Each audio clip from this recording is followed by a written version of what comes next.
Hey, my friends, it's the usually helps if I'm plugged in so you can hear my mic. Hi, friends, it's Liquidy again, back for another travel gluten-free live at the Nurse Festival. I hope everybody's having a great day today. I just was at the Be Free cooking demonstration, which was really fun, and a chef there, I cannot remember his name off the top of my head, but he was great, and he made wonderful Be Free wrap sandwiches and melts and all these great things, and inspired me. I was actually just in my kitchen creating some bacon for some wraps for tomorrow.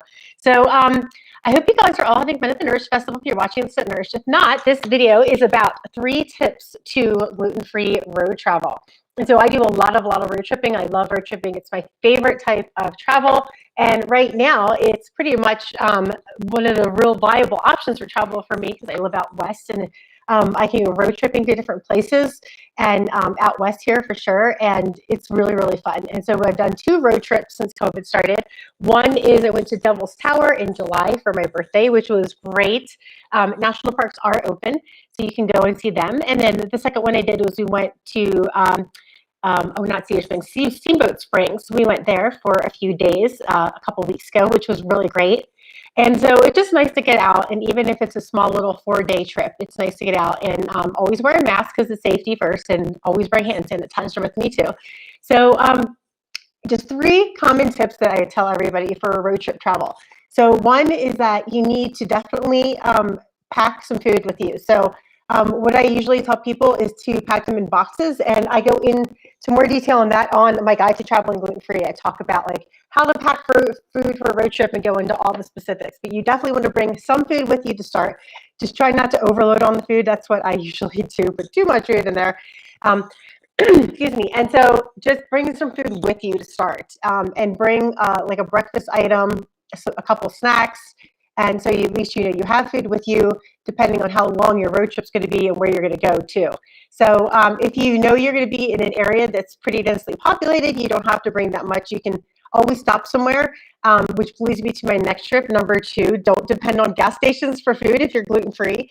It's rare. I came across in all of my travels I've done the entire West Coast, a lot of Utah, and I've done back out east as well, and I've driven across the country.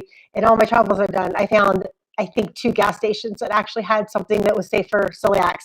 So you cannot depend on gas stations to get a snack. A lot of them have MSG or other things in it that will make you sick if you're celiac, so you definitely want to bring your own food and not depend on gas stations for a snack.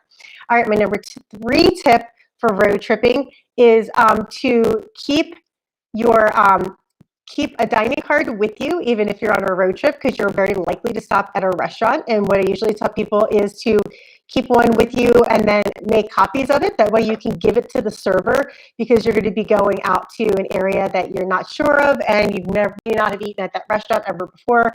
And so to give your dining card to a server and they can attach it to your ticket when they put it in the back is really important, because then everybody knows that you're celiac and what you can and cannot eat if they're not familiar with that, and it's right on your dining ticket so that you don't have to explain it to everyone in the back, and you know that it's not, sometimes waiters and waitresses don't exactly explain it right, so you know that is explained correctly and that that person in the back knows what you can and cannot eat. All right, my friends, so those are the 3 tips. One is bring food with you. 2, don't depend on gas stations and quickie marts for a snack or food. The only thing I usually get there is water, and that's pretty much it, or coconut water.